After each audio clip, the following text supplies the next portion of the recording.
Hello friends, back to my channel Rajmukhi ব্লগে স্বাগত জানিয়ে তোমাদের কাছে নতুন একটা ভিডিও নিয়ে আবার আমি চলে এসেছি। দেখতে পাচ্ছ এখানে কাদা টাদা মেখে সকলে কেমন ভুল হয়ে গেছে, ঠিকই দেখছো। তো অনেকেই তোমরা জানো গ্রামে অষ্টম প্রহর হলে দধি কাদা হয়। এটা অষ্টম প্রহরের লাস্ট দিনে হয়, আর আমাদের এটা হয়েছিল শেষের দিনেই। তো আমরাও এখানে কাদা টাদা মেখে ভূত হয়ে গেছিলাম, নাচানাচি হয়, খুবই আনন্দ হয় এই দিনটাতে। তো এটা হচ্ছে আমাদের অনেকে মিলে, আমরা সকলে মিলে অষ্টম প্রহরটা করি। তো চলো সম্পূর্ণ ভিডিওটা তোমরা দেখতে থাকো, ভিডিওর মধ্যেই সব কিছু আছে।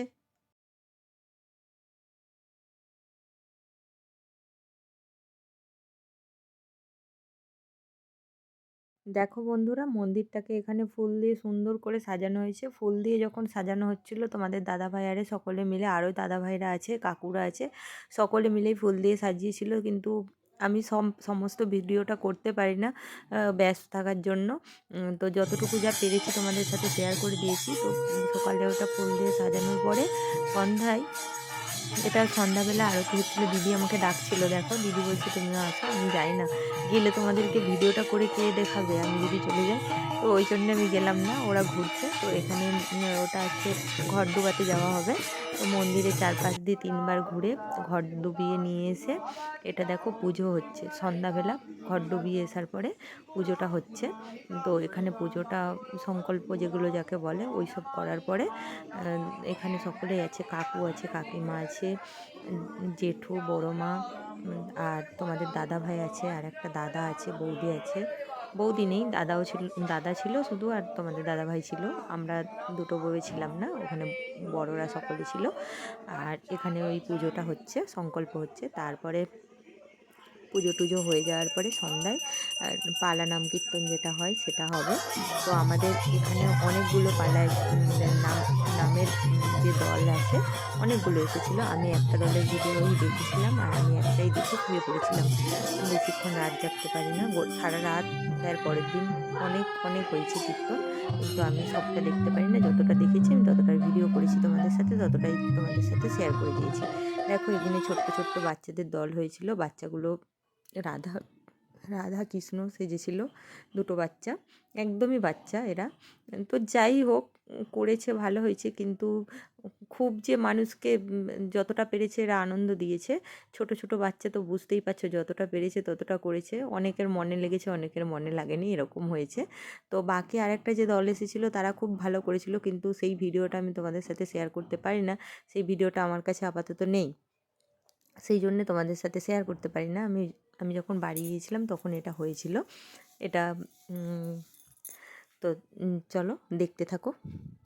এখানে দেখো, তোমাদের সাথে ভিডিও দিতে পারিনি তো কী হয়েছে, একটা ছবি শেয়ার করে দিলাম। আমার শাশুড়ি মা, কাকিমা, আমি সকলেই বসেছিলাম। তো ছবিটা শেয়ার করে দিয়েছি। রাত্রিতে এটা হচ্ছিল, অনেকক্ষণ দেখেছি। দেখে থাকার পরে সারা রাত জেগে তো দেখতে পারি না, কষ্ট হয়। সকলেই একটু একটু যেয়ে শুয়ে পড়ছে, আবার কেউ রাতে এসে বসে পড়ছে, এরকম সব। যাই হোক, তো আমি কিছুক্ষণ থাকার পর চলে গেছিলাম। তারপর সকালে যেটা হয় তার দুদিন, যেটা মানে লাস্ট দিনে সকালে যে ভাঁড় হয়, ভাঁড়টা নিয়ে আর গৌর নিতাইকে নিয়ে আমাদের বেড়ানো হচ্ছিলো। বেড়ানো আর এখানে আমার ছেলে আর আমার একটা ভাগনাবাবু, দুজনকে গৌর নিতাই সাজানো হয়েছিল। তো তাদেরকে আমি দেখাচ্ছি তোমাদেরকে। ছোট ছোট তো কোথায় ভিড়ের মধ্যে আছে দেখতে পাচ্ছি না ঠিক। এখানে সকলেই আছে, দেখতেই পাচ্ছ। সকলে মন্দিরের চারপাশ দিয়ে নাচানাচি করছে, ঘোরাঘুরি করছে। কিন্তু আমি বললাম একটাই কথা, যে ভিডিও করার চক্করে ওইগুলো আমি মিস করে গেছি। তো যতটা যা পেরেছি, যেগুলোই আমি মানে যেই ভিডিওগুলো নেই ওগুলোই আমি ছিলাম, তো তাই ভিডিওগুলো করতে পারি না। এই যে এটা নিয়ে আমাদের গোটা যতটা পারে গ্রামটা ঘোরানো হয়। গ্রামটা ঘুরিয়ে আসার পর এই ভাঁড়টা ভাঙা হবে, দইয়ের ভাঁড় থাকে, এটা ভাঙা হবে ওই মন্দিরের সামনে। তারপরে এই দেখো গৌরনীতা এসেছিলো বলছিলাম না, এই যে ছেলে, পাশে ভাগনাবাবু আছে, এই যে ভাগনাবাবু। তো আর গোটা গ্রামটা ঘুরে আসার পরে এই যে আমার বাপের বাড়ির থেকেও এসেছিলো মা, বৌদি, মাসি সকলে। তো তাদের সাথেও একটা ছবি তুলে নিয়েছিলাম। আর এখানে দেখো দিদি আছে, কাকু আছে, তোমাদের দাদা ভাই আছে, আমার বাবা মানে শ্বশুরমশাই আছেন এখানে। সে তার নাতিকে ধরে রাখতে ব্যস্ত, দুষ্টু কুটু তোমরা জানো। তো তারপর আবার এই ঘুরে টুরে আমরা বাড়ির দিকে রওনা দিচ্ছি। বাড়িতে গিয়ে ওই ঘরটা যখন ফাটানো হবে ওখানে তো গোড়াগড়িই হয় মন্দিরের সামনে, কিন্তু মন্দিরের সামনেটা সিমেন্টের তৈরি।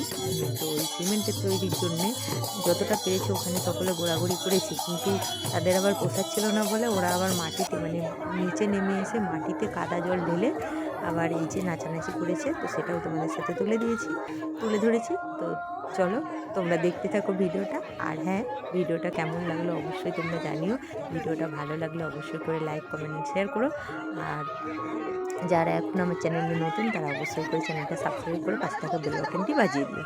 তো চলো বন্ধুরা ভিডিওটা দেখতে থাকো। আমি তো কাদায় নামবো না বলে ঘরের মধ্যে লুকিয়েছিলাম, কিন্তু আমার ভাই ব্যাগটা ছাড়লোই না, টেনে নিয়েছে নামানো। যাই হোক, আমিও কাদার মধ্যে ভূত দেখতে পাচ্ছ। তো এখানে কী অবস্থাটা নেওয়া হচ্ছে, কাদার মধ্যে সব হইতে পড়ে যাচ্ছে, তবুও কেউ ছাড়বে না। চলো বন্ধুরা এখানেই শেষ করে দিচ্ছি, টাটা।